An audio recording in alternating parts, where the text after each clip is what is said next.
to Conquering Mount Scrapmore with Brenda. I'm Brenda, and we're here today with yet another episode of the Orphan Block Challenge.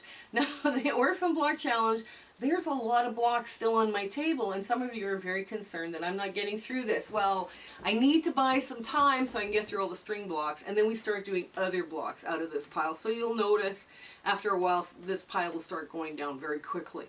But before we get started, I want to talk to you about Kate from Kate's Quilting Nest. Now, her YouTube channel is just starting out. So if you go check her out, tell her that Brenda from Conquering Mount Scrapmore sent you.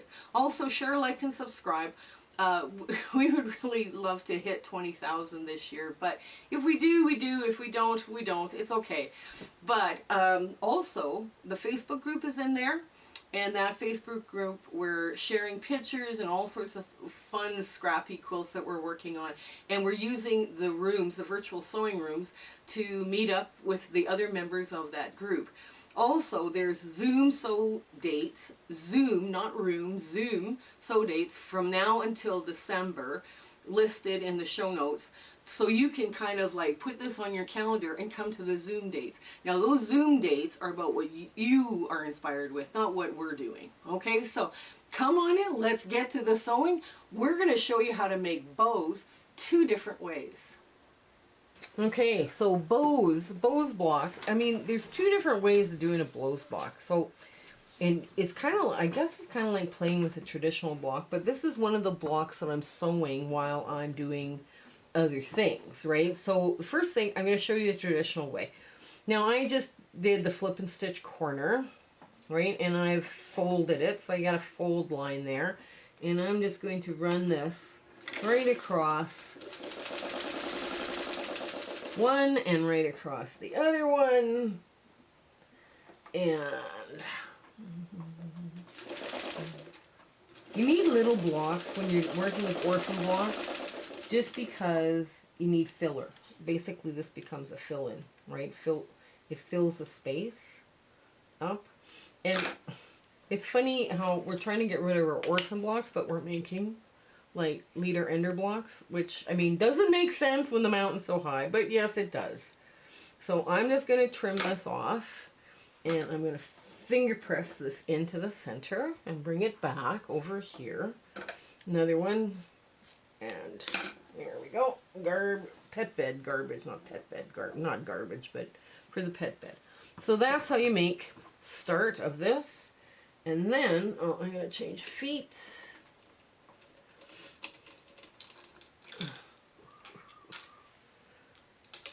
Okay.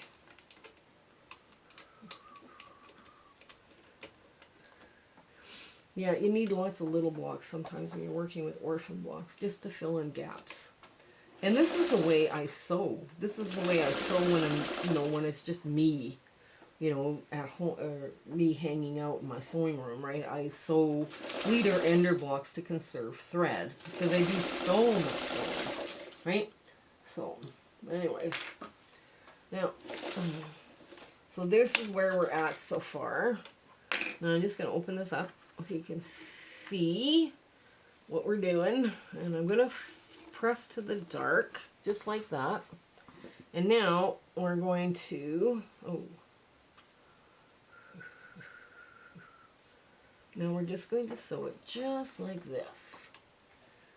All right?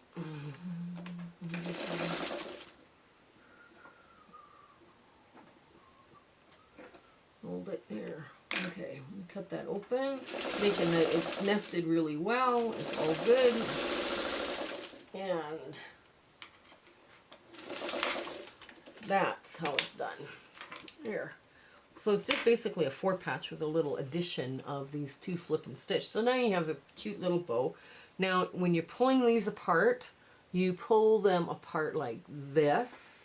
Like you can see, two of them are already going in a swirl. Right, so you press them apart like this, and now you've got all of those going in the same direction. Just give it a quick finger press, and that's how you swirl your middle on these bow tie blocks, right? Well, that's a really cute, lovely way of doing this, isn't it? I mean, it's just darling. So you're sitting there, what am I going to do with this? Well, I'm going to sew this, like, hang on, wait a minute, I need to think about this. I'm going to sew this like this.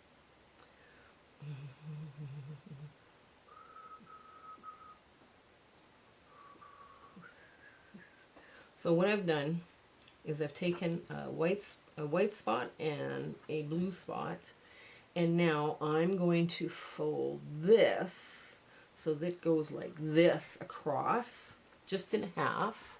Like this is a 2-inch block that I've just sewn, sewn this way, right? Now I'm just going to go push it like down like that and run it under my 1/4-inch slip. And, okay, pull it out, open this up, and now I'm going to sew this side to this side. So basically I'm making an H, right? So I'm going to make an H out of this. So I'm going to sew them like that. I know, you guys are all sitting there going, you did what? Okay, so now, there we go. I got a great big knot of thread underneath because I didn't pull my thread. Okay, so this is what you got. You have an H-ish kind of a thing, right? So now you're going to take this middle and open it up. So you open these up. I know you might want to pin this because this is easier if it's pinned. So you put it in at a 1/4 inch and you press through, and then, oops, stab yourself 5 times. Then you put this in the other side, about a 1/4 inch down. Oh, and I missed my, there it is. Okay, and I missed my seam altogether. So now you are doing it just like this. So now they all get squished together. This gets squished together. All right, now you put it all under the sewing machine needle.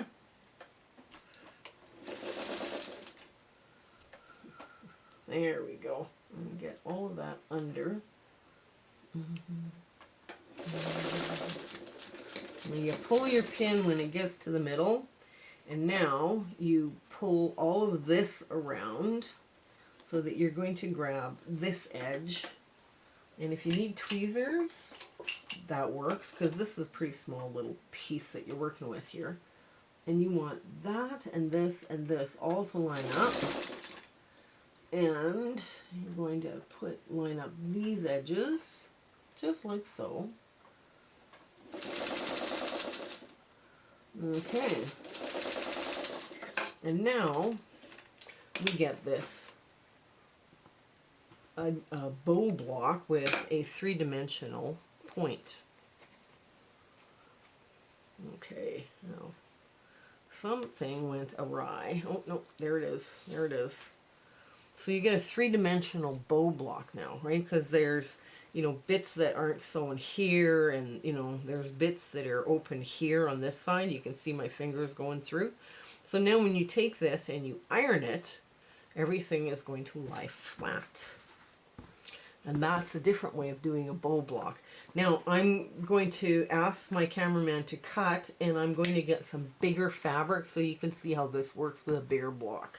It's easier with the bigger the block you do, the easier it is. This is a 3.5 inch finish, both of these, but this one I kind of like, and I figure, okay, we'll show you here in a bigger block. So I'm going to yell cut. Okay, now I've got some bigger pieces. Hopefully it'll be easier for you to see. So these are my 2 blue. I'm just going to move this out of the way. This is my 2 blue. Yes, I'm overrun with blue. That's why I'm doing blue. And this is the one that's going to be in the center. And I've got 2 neutral, low volume-ish kind of things going on here. And some of them are a little more fun than others, right? So this is what we're going to do. First going to take this And I'm just going to sew this way and lay it out like that. Whoops, make sure I've got all of it together, right? Now, very simple, you just flip this over and you make that first seam, right? Okay.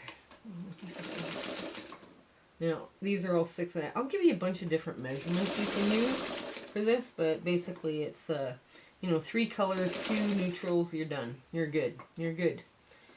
Okay, and I'm starting to not get this on the center. There we go. There we go. There we go. So,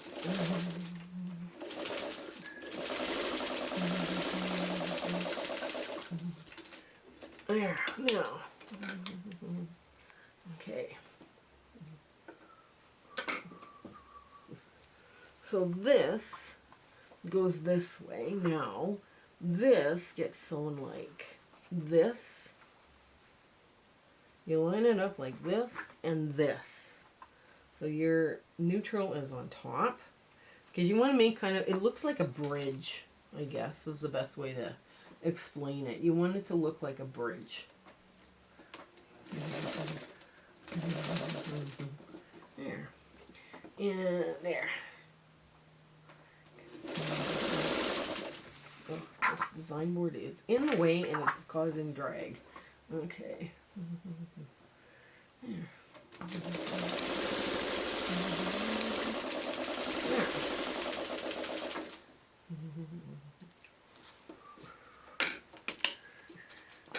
There we go. Okay, so this is now what this looks like. So it's kind of like a little bridge, right? Now what you want to do is you want to take these parts here and make sure that they line up. And I've got just a few little pins here handy. So you want to line up one side, your outside, and your other side. Okay. And now you're going to open this up, this middle bit up, right? So you're going to pull it apart as best you can, and you're going to line up the center. So you line up the center like that, right? Do you see that? Okay, now you're going to press this kind of open so you can pin it together, right? So there's the one pin, and you want to pin it down in place there. Now you take this other one and you want to pin that in place as well. I need one more pin. Okay. Just so that you know where it is. Right? Okay. And you want to hold it so that it's, you know, as flat as you can get it. There we go. So this is what it looks like, right? So all that center now is pinned between here. So you just run it through, oops, a block just like this.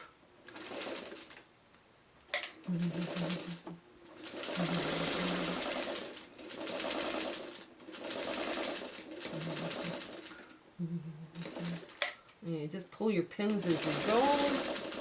Your center is a little bulky. Yes, it is. And go slowly over I hand crank, but that's okay. Now, I'm going to finish this up. This past here, pull it out. And now we get to our big ta-da moment.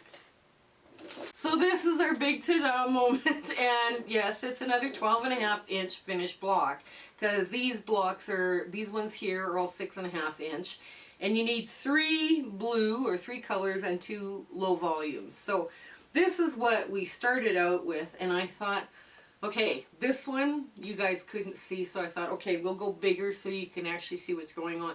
But these are very cute little traditional blocks. Now, you can put them, you know, side by side like this, or you can put them in a wreath, right? You know, to make a, like a wreath. And it'd be cute little blocks, but I thought, well, we better show you this one because this is what I was sewing on the side of my projects. So I have a bunch of them, and you do need, when you're working with orphan blocks, you need little blocks for fillers, and these are perfect for little fillers. So until we meet again, I hope you have an absolutely amazing week. Okay, you guys take care. All right, bye. My husband and I would love to thank you for coming along with us on our quilting journey and the YouTube adventure that we're on. We have some wonderful plans for 2023, and it includes a lot more, like with the Facebook group and the rooms feature and sewing and hanging out with people. Those monthly Zoom sew dates are still in the works. We have a lot of fun ideas coming up for 2023, and we hope you share, like, and subscribe with your friends. That little notification button and subscribing to us really helps us out. Commenting helps us out too.